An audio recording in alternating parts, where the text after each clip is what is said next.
Bollywood silver screen presenting into the woods. कहानी की शुरुआत में एक बेकर और उसकी पत्नी को दिखाया जाता है जिनकी कोई भी संतान नहीं होती। इस बात से वो दोनों बहुत परेशान होते हैं और एक रात को उनके घर में एक चुड़ैल यानी कि विच आती है। बेकर उसे कहता है कि मेरे पास खाने के लिए कुछ भी नहीं है। विच कहती है कि मैं यहाँ पर कुछ खाने के लिए नहीं आई बल्कि तुम्हें कुछ बताने के लिए आई हूँ। बहुत सालों पहले जब तुम बहुत छोटे थे तब तुम्हारे पिता यहाँ पर रहने के लिए आए थे। उस वक्त तुम्हारी मॉम प्रेग्नेंट थी और उन्हें सिर्फ हरी सब्जियां खाने का मन करता था। इसीलिए एक रात को तुम्हारे पिता मेरे बागीचे में हरी सब्जियां चोरी करने के लिए आए। अगर मैं चाहती तो उन्हें एक डॉग, कुर्सी या मूर्ति बना सकती थी, लेकिन मैंने ऐसा कुछ भी नहीं किया। मैंने उनसे कहा कि जब भी तुम्हारा कोई बच्चा होगा उसे मैं ले लूंगी। तुम्हारे पिता वहां से भागने लगे, लेकिन वहां से वो स्पेशल बीन्स भी लेकर चले गए जो मेरी मॉम ने मुझे दिए थे और वार्न किया था कि कभी भी इन्हें खोना मत, नहीं तो तुम्हें इसकी सजा मिलेगी। और जैसे ही तुम्हारे पिता बीन्स को लेकर दीवार पर चढ़े, आसमान में बिजली चमकी जिससे मुझे भयानक रूप मिला। और जब तुम्हारी बहन पैदा हुई तो मैंने उसे ले लिया। साथ ही तुम्हारे परिवार को श्राप भी दिया कि कभी भी तुम्हारे घर में कोई भी बच्चा नहीं होगा, ताकि तुम्हारा फैमिली ट्री हमेशा के लिए जमीन के अंदर दफन हो जाए। बेकर को इस बारे में कुछ भी नहीं पता था। वो कहता है क्या मेरा कोई भाई है? विच कहती है कि नहीं, तुम्हारी एक बहन है, लेकिन अब वो मेरी है। उसके बारे में मैं तुम्हें कुछ भी नहीं बताऊंगी।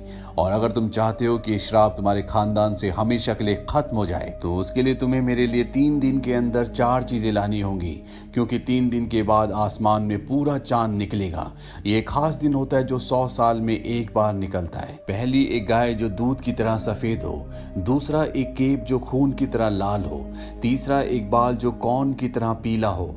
और चौथा, एक सैंडल जो सोने की तरह चमकदार हो। अब तुम जंगल में जाओ ताकि तुम्हें ये सारी चीजें मिल सके। अब जाने से पहले बेकर की वाइफ उसके पास एक कोट लाती है, लेकिन बेकर उसे फेंक देता है। वो कहता है कि ये मेरे पिता का था, उनकी वजह से सब कुछ हुआ है। बेकर की वाइफ देखती है कि उसके पिता की कोट की जेब से बीन्स गिरे हैं। वो समझ जाती है कि ये वही जादुई बीन्स हैं जो आज से कई साल पहले बेकर के पिता ने विच के बागीचे से चुराए थे। वो उन बीन्स को भी अपने साथ रख लेती है। वहीं दूसरी तरफ एक लड़की को दिखाया जाता है जिसका नाम सिंड्रेला है, जो अपनी सौतेली माँ और सौतेली बहनों के साथ रहती है।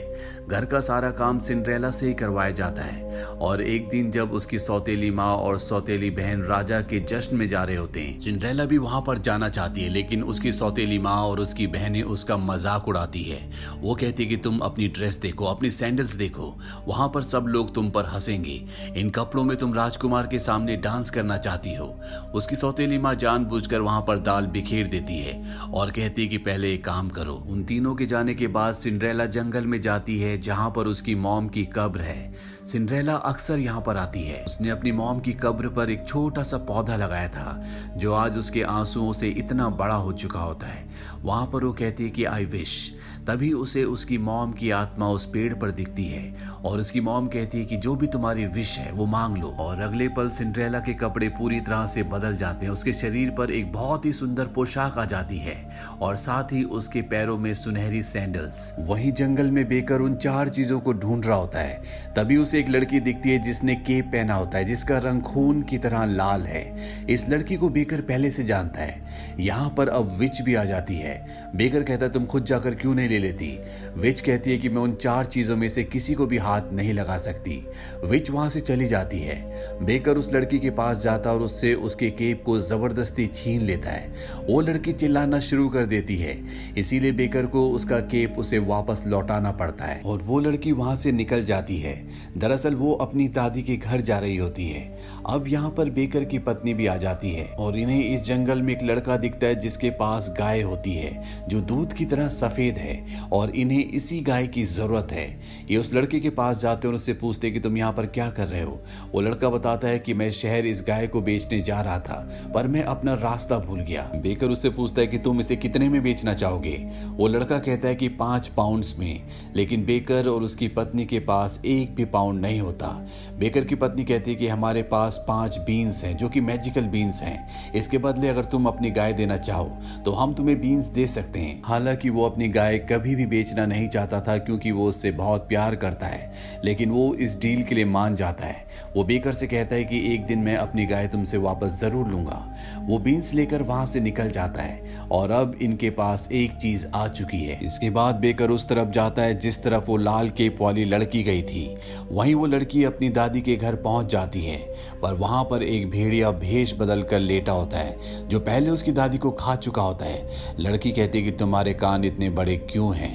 तभी बाहर बेकर एक चीख सुनता है और जब बेकर घर के अंदर जाता है तो वो देखता है कि वहां पर एक भेड़िया भेष बदल कर सोया हुआ है। उसने उस लड़की को और उसकी दादी को खा लिया है। बेकर उस भेड़िए का पेट फाड़कर लड़की को और उसकी दादी को बाहर निकाल देता है। इसके बाद वो लड़की बेकर को अपने लाल रंग का केप दे देती है जो बेकर को चाहिए था और अब बेकर के पास दो चीजें हो चुकी हैं। वहीं सिंड्रेला को दिखाया जाता है जो अपनी सुंदर पोशाक पहनकर राजा की पार्टी में राजमहल गई थी। वो वहां से भाग रही होती है।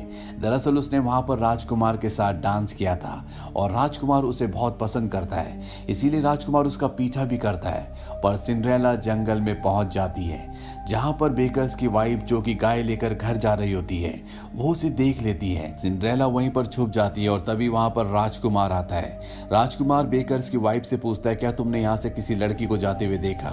वो मना कर देती है। राजकुमार वहां से चला जाता है। सिंड्रेला और बेकर्स की वाइफ बातें कर रहे होते हैं और तभी बेकर्स की वाइफ देखती है कि उसके पैर में जो सैंडल है वो सुनहरे रंग की है और ये वही सैंडल है जो उसे चाहिए। वो इससे पहले कि उसकी सैंडल मांगती उसकी गाय यहाँ से भाग जाती है, इसीलिए उसे अपनी गाय के पीछे जाना पड़ता है। पर ना उसे गाय मिलती है और ना ही सिंड्रेला की सैंडल। अगली सुबह वो राजकुमार को दोबारा देखती है जो अपने छोटे भाई के साथ होता है। उसका भाई कहता है कि यहाँ जंगल में एक टार है जहाँ पर ऊपर जाने के लिए कोई भी रास्ता नहीं है, पर उसके बाल बहुत खूबसूरत और लंबे हैं। वो कौन की तरह सुनहरे हैं। मैंने कहा रुपंजल अपने बाल नीचे फेंको। उसने अपने बाल नीचे फेंके जिससे चढ़कर मैं ऊपर चला गया। ये बात बेकर्स की पत्नी सुन लेती है और उसे भी ऐसे बाल चाहिए जो कौन की तरह पीले हों, इसीलिए वो उस टावर के पास जाती है और कहती है कि रुपंजल अपने बाल नीचे फेंको। तभी वहां पर एक सुंदर लड़की आती है और ये लड़की और कोई नहीं बल्कि बेकर की बहन है जिसे विच ने अपनी कैद में रखा हुआ है, पर इसे नहीं पता कि विच ने इसे चुराया था। ये विच को अपनी मॉम समझती है। बेकर की पत्नी नीचे से कहती है कि रुपंजल अपने बाल नीचे फेंको और वो अपने बाल नीचे फेंक देती है, जिन्हें बेकर्स की पत्नी काट कर यहाँ से भाग जाती है और वो सीधा जंगल में अपने पति के पास जाती है जहाँ पर उसके पति ने गाय को भी ढूंढ लिया होता है। यानी कि अब इनके पास 3 चीजें हैं। वहीं उस बच्चे को दिखाया जाता है जिसने अपनी गाय इन्हें 5 बीन्स के बदले बेची थी। जब वो अपने घर जाता है तो उसकी मॉम बहुत गुस्सा होती है। वो कहती है कि तुम बेवकूफ हो। वो उससे बीन्स छीन कर फेंक देती है और अगली सुबह जब वो बच्चा उठता है तो वो देखता है कि उसके घर के बाहर एक बहुत ऊंचा पेड़ है जो आसमान की ऊंचाइयों को छू रहा है। वो उस पर चढ़ना शुरू कर देता है और इसके बाद रात को बेकर और उसकी पत्नी के पास एक सोने का अंडा लेकर आता है। वो कहता है कि अब मुझे मेरी गाय वापस चाहिए। बेकर की पत्नी सोने का अंडा देखकर पूरी तरह से हैरान होती है। वो कहती है कि मैंने आज से पहले कभी भी सोने का अंडा नहीं देखा, ये तुम्हें कहां से मिला। वो बताता है कि जो जादुई बीन्स तुमने मुझे दिए थे उससे एक बहुत ऊंचा पेड़ उगा जो दूसरी दुनिया तक जाता था, वहीं से मैं सोने का अंडा लेकर आया हूँ। पर बेकर उसे उसकी गाय वापस नहीं लौटाना चाहता और जब ये आपस में आर्ग्यूमेंट्स कर रहे होते हैं तभी गाय गिर जाती है, उसकी मृत्यु हो जाती है और आसमान से आवाज आती है जो कि विच की होती है। वो कहती है कि 2 रातें बीत चुकी हैं, अब तुम्हारे पास सिर्फ एक और दिन बचा है। इसके बाद विच जब अपने घर जाती है तो वो देखती है कि वहां पर बेकर्स की बहन रिपंजल से राजकुमार मिलने आया है। इस बात से उसे बहुत गुस्सा आता है और वो उसके बाल काट देती है। वहीं वो लड़का जिसने बेकर को गाय बेची थी, जब वो अपने घर जा रहा होता है तो उसे वो लड़की दिखती है जिसने बेकर को अपनी केप दी थी। वो देखता है कि उसके पास एक बहुत सुंदर केप है और जब वो उससे केप के बारे में पूछता है तो वो बताती है कि हम पे एक भेड़िए ने अटैक किया था जिसे हमने मार दिया और मेरी दादी ने उसी की खाल से केप बनाई है। वो लड़का भी उसे सोने का अंडा दिखाता है और बताता है कि मैं इसे जाइंट्स की नगरी से लेकर आया हूँ। वहां पर एक बहुत बड़ी मुर्गी थी जिसने अंडा दिया। वहां पर एक हार्पी है जिसे बिना छुए बहुत ही मधुर संगीत निकलता है। वो लड़की कहती है कि तुम झूठ बोल रहे हो, अगर ये सच है तो तुम उस हार्प को लाकर दिखाओ। लड़का उसके चैलेंज को एक्सेप्ट कर लेता है और वो जाइंट्स की नगरी में जाकर उनका हार्प चुरा कर ले आता है। पर इस बात से एक जाइंट बहुत गुस्सा होता है और वो उसका पीछा करते हुए पेड़ से उतरने लगता है। पर इससे पहले कि वो धरती पर आता, लड़का उस पेड़ को काट देता है, जिससे जाइंट की मृत्यु हो जाती है। वहीं एक बार फिर से सिंड्रेला राजमहल के जश्न को छोड़कर भाग रही होती है, लेकिन उसके पैर सीढ़ियों पर चिपक जाते हैं क्योंकि राजकुमार ने यहाँ पर कुछ लगा दिया था। वो अपने जूते उतार के साइड में बैठ जाती है और बताती है कि वो राजकुमार से इसलिए नहीं मिलना चाहती क्योंकि जब राजकुमार को उसकी असलियत पता चलेगी तो वो कभी भी उसे एक्सेप्ट नहीं करेगा। वो अपना एक सैंडल वहीं पर छोड़कर दूसरा सैंडल लेकर वहां से निकल जाती है और जब वो घने जंगल में पहुंचती है तो बेकर की वाइफ एक बार फिर से उसका वहीं पर इंतजार कर रही होती है। वो सिंड्रेला से कहती है कि मुझे तुम्हारा सैंडल चाहिए। सिंड्रेला उसे देने से मना कर देती है। बेकर की वाइफ उसे वो बचा हुआ आखिरी जादुई बीन देती है जिसे सिंड्रेला वहीं पर फेंक देती है। पर जब बेकर की वाइफ कहती है कि तुम मेरे जूते ले लो, इससे भागने में तुम्हें आसानी होगी, तो सिंड्रेला मान जाती है और उसे अपनी सुनहरी सैंडल दे देती है, जिसे लेकर वो बेकर के पास पहुंचती है। बेकर भी अब एक दूसरी गाय ले आया होता है और अब यहाँ पर विच आती है। विच कहती है कि ये वो गाय नहीं है जो मुझे चाहिए। बेकर बताता है कि वो मर चुकी है। विच कहती है कि मैं उसे जिंदा कर सकती हूँ। वो उस जगह जाते हैं जहाँ पर उन्होंने गाय को दफनाया था। यहाँ पर वो लड़का भी होता है जिसकी वो गाय होती है। विच अपनी जादुई शक्ति से गाय को जिंदा कर देती है और इसके बाद एक एक करके उसे सभी चीजें खिलाई जाती है, पर गाय दूध नहीं देती, जिसे पीने के बाद श्राप टूटेगा। विच कहती है कि जो चीजें तुम लेकर आए हो उनमें जरूर कोई ना कोई गड़बड़ थी। बेकर की पत्नी उसे बताती है कि उन्हें कौन सी चीज कहां से मिली और जब विच को पता चलता है कि बाल रिपंजल के थे तो वो इन्हें बताती है कि मैंने उसके बालों को छुआ था, इसीलिए इस नुस्खे ने काम नहीं किया। यहाँ पर जो लड़का होता है उसके पास एक कौन होता है। वो कहता है कि इसमें भी सुनहरे बाल हैं, क्यों ना हम गाय को इसे खिलाएं। और जब गाय को कौन खिलाते हैं तो गाय दूध देना शुरू कर देती है, जिसे पीने के बाद विच एक बार फिर से खूबसूरत जवान हो जाती है। वहीं गांव में दिखाया जाता है जहां राजकुमार सिंड्रेला की छूटी हुई सैंडल को सबको पहना कर देख रहा होता है। सिंड्रेला की सौतेली बहन भी उसे पहनती है और वो सैंडल उनके पैर पर फिट नहीं आ रही होती। उनकी मॉम कहती है कि मुझे तुम्हारे पैर का अंगूठा काटना होगा। वो अपनी बेटी के पैर का अंगूठा काट देती है, पर वो उस सैंडल को पहनकर अच्छे से नहीं चल पाती, जिससे राजकुमार समझ जाता है कि ये इनके पैर के साइज की सैंडल नहीं है। तभी वहां पर सिंड्रेला आती है जिसके कपड़े बहुत ही पुराने होते हैं और जब राजकुमार उसे सैंडल पहनाता है तो वो उसके पैर में एकदम फिट आती है। राजकुमार समझ जाता है कि ये सैंडल यानी कि वो लड़की सिंड्रेला ही है। वो सिंड्रेला को अपनी गोद में उठा कर ले जाता है। तभी सिंड्रेला के वो पक्षी जो सिंड्रेला से बहुत प्यार करते थे वो उसकी सौतेली बहनों की और माँ की आंखें फोड़ देते हैं, जिससे वो अंधी हो जाती हैं। कुछ वक्त बाद इनकी शादी होती है जहाँ पर पूरा गांव आता है। यहाँ पर बेकर और उसकी पत्नी भी आती है जिनका अब बेटा भी हो चुका है। रिपंजल और राजकुमार का भाई भी अब दोनों एक हो चुके हैं और जब इनकी शादी हो रही होती है तभी यहाँ पर भूकंप आता है। राजकुमार सबको अपने गांव लौटने के लिए कहता है और तभी हमें जंगल में वैसा ही पेड़ दिखता है जिस पेड़ से वो लड़का जाइंट्स की दुनिया में गया था। दरअसल सिंड्रेला ने जो आखिरी जादुई बीन फेंका था उससे यहाँ पर एक और पेड़ उग गया होता है। बेकर और उसकी पत्नी अपने बच्चे के साथ जंगल से होते हुए जब अपने गांव की तरफ जा रहे होते हैं तो उन्हें रास्ता सारा बदला हुआ दिखता है। तभी वो देखते हैं कि वहां पर वो लड़की बैठी है जिसने उन्हें अपना केप दिया था। वो लड़की उन्हें बताती है कि हमारा पूरा गांव उजड़ चुका है, रास्ते बदलने की वजह से मेरी दादी का घर भी मुझे नहीं मिल रहा। अब यहाँ पर बाकी के लोग भी आ जाते हैं और तभी यहाँ पर एक फीमेल जाइंट आती है। ये उसी जाइंट की पत्नी है जिसकी मौत पेड़ काटने की वजह से हुई थी। वो कहती है कि मुझे वो लड़का चाहिए जिस लड़की की वजह से मेरे पति की मृत्यु हुई। यहाँ पर विच भी होती है। वो जानती है कि पेड़ किसने काटा था। वो कहती है कि शाम तक हम तुम्हें वो लड़का दे देंगे और इसके बाद वो जाइंट यहाँ से चली जाती है और अब सब के सब उस लड़के को ढूंढना शुरू कर देते हैं। वहीं बेकर जब उस लड़के को ढूंढ रहा होता है तभी उसे वहां पर सिंड्रेला दिखती है जो अपने पुराने कपड़ों में होती है। वो बताती है कि उसने राजमहल छोड़ दिया क्योंकि राजकुमार के कई और लड़कियों के साथ भी रिश्ते थे।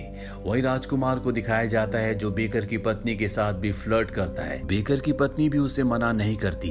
राजकुमार कुछ देर बाद वहां से चला जाता है और तभी उस जगह से वही जाइंट निकलती है जिस वजह से धरती कांपने लगती है, पेड़ गिरने लगते हैं और जब बेकर्स की पत्नी अपने आप को बचाने के लिए पहाड़ी के किनारे पर जाती है तो वो वहां से गिर जाती है।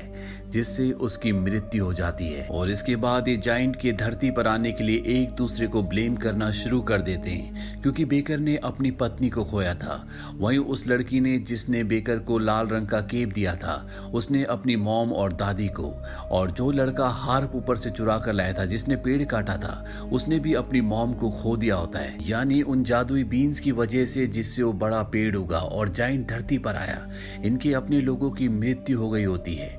इसीलिए सब एक दूसरे को ब्लेम करते हैं, लेकिन अंत में सब विच को ब्लेम करते हैं। विच कहती है कि हाँ, ये सारी गलती मेरी थी, और वो इन सब को कर्स करती है। साथ ही वो अपनी मॉम से कहती है कि मुझे दोबारा पनिश करो, और तभी वहां पर टार का एक बवंडर बन जाता है जिसमें पिघलकर उसकी मृत्यु हो जाती है। बेकर अपनी पत्नी की मौत से बहुत दुखी होता है, इसीलिए वो अपने बेटे को वहीं छोड़कर जंगल की तरफ बढ़ चलता है। पर तभी उसे अपने पिता का अक्स दिखता है। वो कहते हैं कि तुम्हारी मॉम की मृत्यु के बाद मैं भी तुम्हें छोड़कर चला गया था। जो गलती मैंने की वो गलती तुम कभी मत करना, नहीं तो तुम अपने आप को कभी भी माफ नहीं कर पाओगे।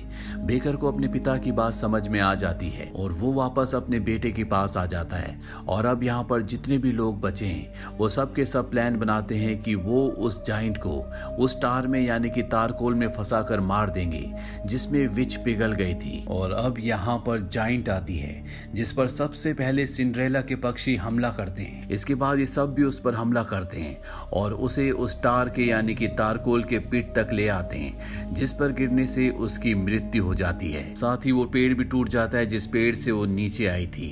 अब जितने भी लोग बचे हैं सब के सब अकेले हैं, इसीलिए बेकर, सिंड्रेला और वो दोनों बच्चे एक साथ रहने का फैसला करते हैं। बेकर ये भी फैसला करता है कि वो एक अच्छा पिता बनकर दिखाएगा।